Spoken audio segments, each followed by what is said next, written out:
নলবাৰীৰ খাটিকুছিত উত্তাল প্ৰতিবাদ অসম চৰকাৰ খাই খাই ধনীৰে উত্তাল হল খাটিকুছি অঞ্চল ২৬ৰ নিৰ্বাচনত উচিত প্ৰত্যুত্তৰৰ হুংকাৰ মন্ত্ৰী জয়ন্ত বৰুৱা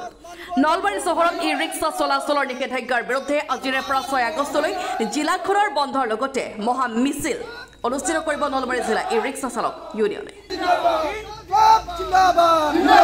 জিলাখনৰ খাটিকুছি অঞ্চলৰ ই ৰিক্সা চালকসকলে আজি বিজেপি মুৰ্দাবাদ নলবাৰী পৌৰসভা মুৰ্দাবাদ নলবাৰী জিলা প্ৰশাসন মুৰ্দাবাদ আদি ধনীৰে উত্তাল প্ৰতিবাদ সাব্যস্ত কৰে আমাক নলবাৰী জিলাত ই ৰিক্সা চালকসকলক নলবাৰী টাউনৰ মাজেৰে উঠিব দিয়া নাই হাইৱেত আমাক উঠাৰ কাৰণে মানা কৰিছে প্ৰশাসনে এই তাৰ প্ৰতিবাদত আজি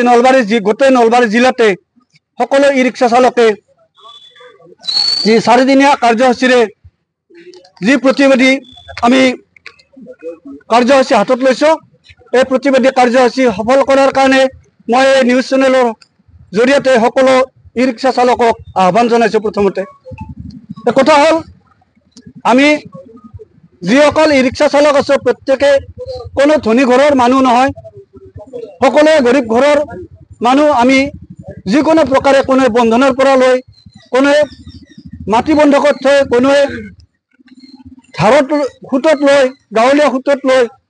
আমি যিসকল ই ৰিক্সা চালকে আজি ই ৰিক্সাখন চলাই আমি আমাৰ নিজৰ লগতে পৰিয়ালক পোহপালন কৰি আছিলোঁ আমাক আজি হাতে মাৰাৰ ব্যৱস্থা কৰিছে হাতে মাৰাটো বেলেগ আমাক হাতে মাৰাৰ ব্যৱস্থা কৰিছে চৰকাৰে তাৰ কাৰণে আমি চৰকাৰৰ তীব্ৰ নিন্দা কৰিছোঁ গৰিহণা দিছোঁ আমাক নলবাৰী জিলা প্ৰশাসনে নলবাৰী জিলা পৰিবহণ বিভাগে নলবাৰী পৌৰসভাই আমাক যাতে ই ৰিক্সাসমূহ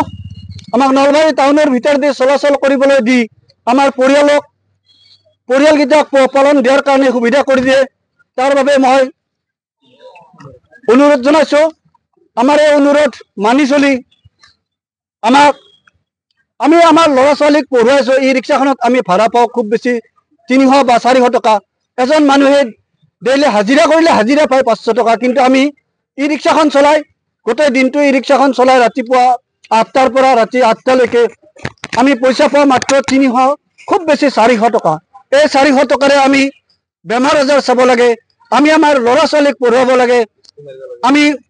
বন্ধনৰ কিস্তি দিব লাগে বেটাৰীৰ কিস্তি দিব লাগে লাইনৰ বিল আহে ১৮০০ টকা ২০০০ টকা এক মাহত এই সকলোসমূহ আমি আদায় কৰি কোনো ৰকম পেটে ভাতে চলি আছিলোঁ আমাক এই পেটে ভাতে মাৰাৰ যি ব্যৱস্থা নলবাৰী পৌৰসভাই নলবাৰী জিলা প্ৰশাসনে আৰু অসম চৰকাৰে যি হঠকাৰী সিদ্ধান্ত লৈছে এই সিদ্ধান্ত আমি কাতৰভাৱে অনুৰোধ জনাইছোঁ যাতে ইয়াক বাতিল কৰে আৰু আমাক চলাৰ সুব্যৱস্থা কৰি দিয়ে ইয়াৰ জৰিয়তে মই আৰু এটা কথা কওঁ আমাৰ নলবাৰী সমষ্টিৰ আমাৰ মন্ত্ৰী মহোদয় তেখেতে আমাৰ এই ই ৰিক্সা চালক সকলৰ কথা চিন্তা কৰি আমাক যাতে কিবা এটা সুব্যৱস্থা কৰি দিয়ে তেখেতেও জ্ঞাত আগন্তুক নহ'লে যদি তেখেতেও ইয়াৰ কোনো ব্যৱস্থা নলয় আগন্তুক ২৬ৰ বিধানসভা নিৰ্বাচনত সমুচিত প্ৰত্যুত্তৰ পাব বুলি আমি প্ৰতিজন ই ৰিক্সা চালক সন্থাই প্ৰতিজন ই ৰিক্সা চালকে মাৰ বান্ধি থিয় দিম বুলি আমি তেখেতক সকিয়নি দিছোঁ তেখেতে এই নিউজ চেনেলৰ যোগেদি এই বাতৰিৰ যোগেদি তেখেতে পোৱাৰ পিছত আমাৰ কথা যাতে এবাৰৰ বাবেও চিন্তা কৰে আমি তেখেতৰ আজিলৈকে কোনো এটা বিষয়তে মাত মতা নাই তেখেতে যি কৰিলেও আমি তেখেতৰ বিৰুদ্ধে মাত মতা নাই কাৰণ আমি গৰীব শ্ৰেণীৰ মানুহ আমাৰ একো নাই ই ৰিক্সাখন চলাই আমি কোনো ৰকম পৰিয়ালকেইটা পোহপাল দি আছোঁ গতিকে তেখেতে আগন্তুক ২৬ৰ বিধানসভা নিৰ্বাচনৰ প্ৰতি লক্ষ্য ৰাখি যাতে আমাক এইখিনি কৰি দিয়ে তাৰ bureau' report and for Assam.